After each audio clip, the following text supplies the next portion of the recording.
지난 4월일 재선거에서 당선된 김석준 부산시 교육감이 업무를 시작한 지 40여일이 지나고 있습니다. 당선 후 김 교육감이 밝힌 부산 교육을 제자리로 돌려놓겠다는 소감이 지역 교육계의 관심을 끌었는데요. 오늘 헬로 이슈토크에서는 김석준 부산시 교육감을 직접 스튜디오에 모시고 주요 교육 정책들의 향후 변화 및 발전사를 자세히 알아봅니다. 교육관님 어서 오십시오.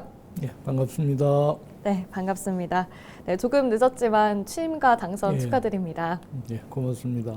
네, 스승의 날을 앞두고 모셔서 오늘 더욱더 의미 있는 시간이 될 것 같은데요. 또 준비 기간 없이 당선 다음 날 바로 업무를 시작하셨습니다. 그렇습니다. 네, 복귀라는 말이 맞을 것 같은데요. 예. 복귀 후 40여일이 지난 현재 근황이 어떠십니까? 예, 무엇보다도 먼저 그동안 성원해 주신 우리 부산 시민들과 교육가족에게 진심으로 감사드립니다.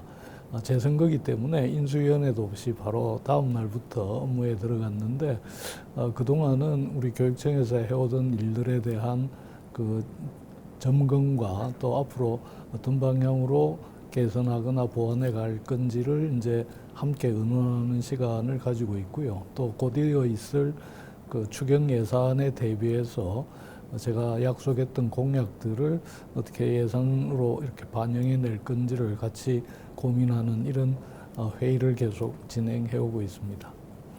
네, 또 이번 재선거를 두고 교육감 선거의 정치화라는 다양한 의견도 오갔는데요. 교육감께서 생각하시는 이번 선거의 의미는 어떻게 될까요? 예, 저는 늘 교육에는 진보도 없고 보수도 없고 좌도 없고 우도 없다라고 주장을 해왔는데 오직 아이들만 생각하고 또 아이들을 위해서 어떤 교육 정책을 소위 만들고 집행할 거냐 이게 중요하다고 했는데 네. 특히 이번 선거의 경우에는 탄핵 국면 속에서 진행되는 바람에 어쩔 수 없이 어떻게 보면 진영 간의 대결 논리에 휘말릴 수밖에 없었습니다. 그래서 실제 많은 분들이 우려하고 하셨지만 이번 선거 과정에서 결국 부산 교육의 정상화를 바라고 더 나아가서 대한민국의 정상화를 바라는 시민들의 합리적인 선택을 통해서 제가 다시 복귀할 수 있게 되지 않았는가 생각하고 그런 만큼 무거운 책임감을 느끼고 있습니다. 부산 교육을 하루빨리 제자리로 돌려놓을 수 있도록 열심히 하겠습니다. 그간 좀 가장 기억에 남는 일이 있다면 어떤 것들이 있을까요? 재임 기간 동안 아니면 쉬는 기간 동안? 둘 다 좋습니다. 예, 네.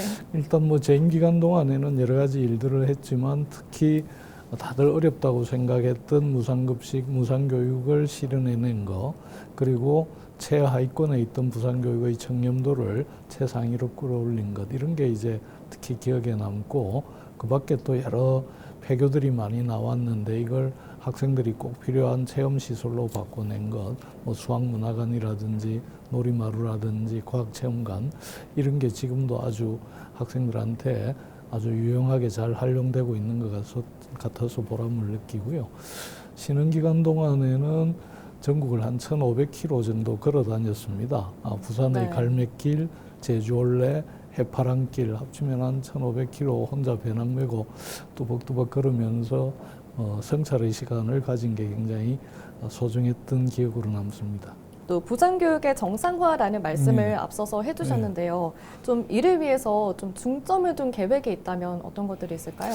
우선은 지난 교육감님 시절에 무엇보다도 이 일방통행식의 불통행정, 또 보여주기식의 전시행정 때문에 학교 현장이 너무 힘들어했습니다. 그리고 지나치게 학력을 강조하시면서 시험 중심으로 이렇게 감으로 해서 학생들은 시험에 늘 경쟁에 내몰리고 이렇게 해서 지쳐버렸고, 그래서 전체적으로 학교와 학생들이 사기가 떨어지고 무기력한 상태에 있는 것, 이게 굉장히 위기 상황이라고 봤고, 그래서 무엇보다도 우리 선생님들의 자존감, 또 어떤 할 수 있다는 어떤 이 자신감을 심어주는 게 시급하다고 생각했고, 네. 우리 학생들에게도 소위 경쟁 체제에서 조금 더 벗어나서 정말 마음껏 자기 끼와 역량을 발휘할 수 있는 이런 학교 분위기를 되돌려주는 것, 이게 시급하다고 생각합니다.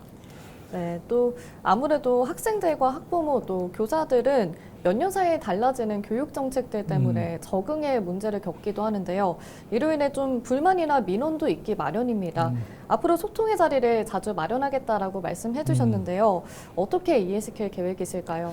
예, 일단 뭐 말씀대로 교육에는 연속성이 굉장히 중요합니다. 그래서 교육감이 바뀌었다고 전에 걸 다 지우고 새로 뭘 하고 이것은 정말 현장에 혼란과 부담을 주기 때문에 그렇지 않을 생각입니다. 그래서 8년 전에 했던 일이나 또 전임 교육감이 하신 일 중에서 이어받아야 되고 더 발전시켜야 될 일들은 발전시키고 좀 수정하거나 보완해야 될 것은 현장하고 충분히 같이 협의해서 바꿔나갈 생각인데요. 제가 8년 동안 재임하면서 부산에 650개 학교를 한 곳 빠지지 않고 다 다닌 경험이 있습니다. 그만큼 이제 현장 중심으로 문제를 풀어가야 된다라고 생각하고 그래서 선생님, 학부모, 학생들과 직접 만나서 문제를 확인하고 함께 해결 방안을 찾아 나가도록 그래 하겠습니다. 네, 또 아이 키우기 좋은 도시 부산을 만들겠다 이런 네. 의지도 내비치셨는데요. 이를 목표로 앞으로의 계획은 어떻게 수립이 되어 있을까요? 예, 일단 무엇보다도 중요한 것은 제가 공약에도 밝혔듯이 우리 부산에서 난 아이들은 학교 교육만 제대로 받으면 자기 능력을 충분히 발휘해서 가고 싶은 대학 또는 하고 싶은 일을 당당하게 할 수 있도록 키우자는 게 바로 목표인데 그 실현하는 방법 중에 첫째는 부모 찬스 대신에 공교육 찬스를 잘 활용하도록 하겠다. 그래서 우리 현실적으로 제일 큰 문제가 부모 소득 격차에 따라서 사교육 격차가 생기고 이 사교육 격차 때문에 그 학업 성취의 격차가 생겨서 학생들 간에도 이제 양극화가 되는 이게 제일 문제였는데 우선 취약계층에 대해서는 자기가 원하기만 하면 그 이 비용이 많이 드는 인터넷 강의도 들을 수 있도록 지원을 하고 또 상대적으로 열악한 지역에 있는 학생들에게 다양한 프로그램을 더 많이 지원해서 부모하고 관계없이 자기의 의지와 노력에 따라서 성장할 수 있도록 지원하고 다른 한편에 있어서는 꼼꼼한 교육복지를 챙기겠다고 했습니다. 그래서 무상교육이나 또 무상급식까지는 이루어냈지만 아직 빈틈이 좀 있어서 예를 들어서 유치원 사립 유치원 보내는 데 드는 비용을 지원해주고 또 초등학교 입학할 때 지원금도 지원해드리고 그밖에 그 부산의 경우에는 교통이 불편하기 때문에 등교에 필요한 교통 비용을 지원하는 이런 방안들을 지금 검토해서 정말로 우리 아이 키우고 성장하는데 최소한 부담을 줄이도록 이렇게 적극적으로 지원해서 정말 부산에서는 아이 키우는데 큰 걱정 없이 맡겨놓으면 된다 할 정도의 어떤 지원을 해드릴 생각을 하고 있습니다. 좀 이럴 때일수록 공교육에 대한 기대가 더더욱 커지지 않을까 싶은데요. 이 부분에 관련해서 좀 더 자세히 이야기 나눠보도록 하겠습니다. 앞으로 어떤 좀 계획들이 구체적으로 더 있는지 궁금한데요. 예, 일단 제가 보기에는 이제 말 그대로 교육 대전환을 맡고 있습니다. 여태까지 한국 사회가 이렇게 성장 발전하는데 교육이 큰 힘이 됐는데 지금까지의 방식으로 아이들을 가르치면 과연 급격한 미래 사회에 우리 아이들이 성공적으로 잘 살아낼 수 있을까 걱정들이 많거든요. 무엇보다도 이제 기후나 환경 위기가 있지요. 인구는 격감하지요. 그런데다가 AI를 통한 새로운 기술들이 도입되고 이러기 때문에 많은 전문가들이 지금처럼 암기식으로 지식을 많이 축적해서 이 평가를 받는 이런 방식으로는 이제 미래 사회에 적응하기 어렵다. 그래서 스스로 문제를 해결하고 또 질문을 던지고 서로 협력하고 이런 능력들이 중요한데 학교에서 이제 이런 미래 역량을 제대로 키우는 노력들을 해야 된다. 그런데 여전히 부모님들은 부모님의 기준에 따라서 쉽게 얘기해서 좋은 대학 가서 성공하는 모델을 계속 아이들한테도 강요하는 것 같습니다. 그래서 저는 투 트랙을 준비해야 된다. 기존에 해왔던 방식으로 수능 잘 쳐서 좋은 대학 가서 좋은 직장 얻어서 행복한 삶을 살려고 하는 그런 이 아이들한테는 그걸 더 잘할 수 있도록 밀어주고 또 네. 대신에 급변하는 사회 속에서 자기 나름대로의 삶을 찾아 나갈 이런 아이들은 그 가능성을 제대로 열어주고 뒷받침해서 투트랙으로 가서 어느 쪽으로 가든지 간에 성공된 삶을 살 수 있도록 공교육이 뒷받침해 줘야 한다. 이게 공교육 강화의 핵심이라고 할 수 있겠습니다. 네, 또 AI가 아무래도 요즘 세상을 또 빠르게 예. 바뀌도록 하고 있잖아요. 또 요즘 막 과제도 챗 음. GPT로 한다고 예. 하던데 이렇게 좀 AI 교육과 관련해서 좀 현장에 도입할 때 아무래도 현장과의 소통이나 좀 속도 조절도 필요한 부분일 것 같습니다. 이 부분은 어떻게 예, 보십니까? 그건 이제 저는 두 가지로 나누어 봐야 되는데 지금 쟁점이 되고 있는 것은 AI 디지털 교과서를 학교 현장에 도입하는 문제이고 또 하나는 우리 생활 속에 가까이 와 있는 각종 AI 인공지능을 어떻게 잘 활용하느냐 하는 문제인데 이건 서로 좀 다른 문제입니다. 그런데 AI 디지털 교과서 도입 문제는 워낙 여러 가지 문제점이 많습니다. 우선 그 교과서 자체가 검증이 충분히 안 돼 있고 그걸 가르칠 교원들이 충분히 연수가 안 돼 있고 그 다음에 이 교과서를 학교에 보급할 경우에 제대로 운용되기 위해서는 인프라가 잘 구축돼 있어야 되는데 아직 충분치 않고 또 그 대신에 구독료는 엄청 비싸서 네. 그 교육청에 엄청 큰 재정적인 부담이 되고 있기 때문에 엊그제 얼마 전에 서울의 그 6개 경인 지역 교육감들은 AI 디지털 교과서 더 이상 확대하지 마라는 입장 발표를 했는데요. 부산도 한 36% 정도가 채택은 하고 있는데 실제 학교에서 구독해서 이 학생들 수업에 활용되는 비율은 그 절반도 채 안 되는 걸로 알고 있어서 이 교과서 문제는 이제 차차 수정하거나 보완해 가야 된다라고 생각하는데 문제는 그 교과서와는 별개로 챗GPT나 뭐 우리 일상에 들어와 있는 이 인공지능을 어떻게 잘 활용하고 또 여기서 나타날 수 있는 위험들을 피해갈 거냐를 가르치는 건 또 필요합니다. 그래서 이번에 그 우선 선생님들 3,000명을 대상으로 해서 그 프롬프트 엔지니어링이라고 AI를 활용하는 능력을 키우는 그런 프로그램이 있습니다. 그걸 네. 우선 집중 연수를 하고 이 선생님들을 중심으로 이제 동료 교사, 학생들에게 AI를 활용하는 능력을 키우기 위한 여러 가지 그 이 수업이나 또는 지도를 할 수 있도록 준비를 하고 있습니다. 예. 최근에 또 교무행정 전담팀 확대 관련해서도 이야기들이 많이 네. 나오고 있는데 이와 관련해서는 어떤 계획을 갖고 계신지요? 네, 이제 교무행정 전담팀은 이제 우리 선생님들이 아이 가르치고 보살피는 일에 집중할 수 있도록 행정 업무를 경감시켜 드리기 위해서 도입한 제도인데요. 이건 이미 지난 제가 재임 시절에 주로 이제 다행복 학교를 중심으로 해서 우리 선생님들은 아이 가르치는 데만 집중하고 행정적인 업무는 이 행정 전담팀이 하도록 해서 많은 성과를 거뒀습니다. 그래서 그때는 65개 학교 정도에서 시범적으로 운영을 했었는데 이제는 그 선생님들 업무를 덜어드리기 위해서 원하는 학교에는 전부 행정 전담팀을 배치할 계획입니다. 그래서 이때는 전제가 돼야 될 것은 교사와 소위 행정 직원 간에 서로 협조하고 협업하는 문화가 그리고 민주적인 문화가 전제돼야 됩니다. 그래야 갈등을 최소화할 수 있기 때문에 그래서 그런 합의가 된 학교에는 원하면 다 인력을 더 충원해서 우리 선생님들이 아이 가르치고 보살피는 일에 전념할 수 있도록 여건을 만들어 드릴 생각입니다. 네, 또 좀 변화하는 사회에 맞춰서 교육도 변화해야 된다라고 계속해서 말씀을 해주고 계신 것 같은데요.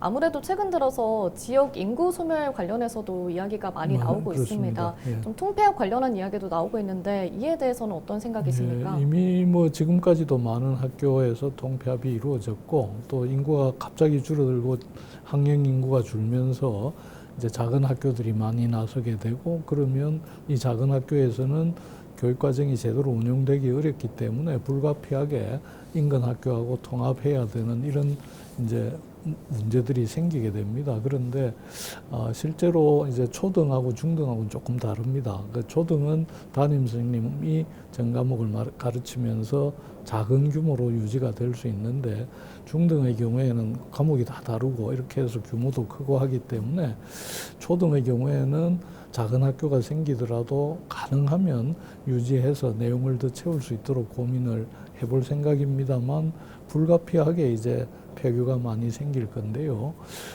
지금까지 우리 부산에서 한 50개 정도가 이미 그동안에 폐교가 됐는데 그중에 20개 정도는 매각을 하거나 다른 방식으로 처분을 했고 30개 학교 중에서 25개는 이제 체험시설로 이미 전환이 됐고 아직 이제 그 방향이 안 정해진 학교가 5개 정도 남아있는데 이것도 곧 이제 다른 방식으로 활용이 될 건데 지금까지는 폐교가 나오면 주로 교육적인 어떤 목적이나 교육적 필요에 쓸 수 있도록 이렇게 했는데 지금까지 어느 정도 체험시설도 구비가 됐기 때문에 앞으로 이제 폐교가 나오면 시나 지방자치단체 그리고 지역사회하고 충분히 협의를 해서 지역에서 필요로 하는 어떤 시설로 활용하는 그 방향으로 좀 적극적으로 검토할 생각입니다. 네, 또 늘봄학교 관련해서 예. 2군데가 추가가 됐다고 들었는데 앞으로의 운영 계획은 어떻게 되십니까? 예, 실제 이제 전임 교육감 시절에 가장 이 집중적으로 했던 사업 중에 하나가 늘봄을 확대하는 거였거든요. 그건 전국 사적으로도 비슷한데 우리 부산이 유독 1, 2학년까지 하기로 된 늘봄을 3학년까지 확대하고 또 다른 지역보다 한 학기 먼저 땡겨서 전체적으로 확대하고 이렇게 해서 늘봄 사업에 아주 많은 노력을 기울였고 그 중에 하나가 이제 늘봄 전용 학교를 만든 거였습니다.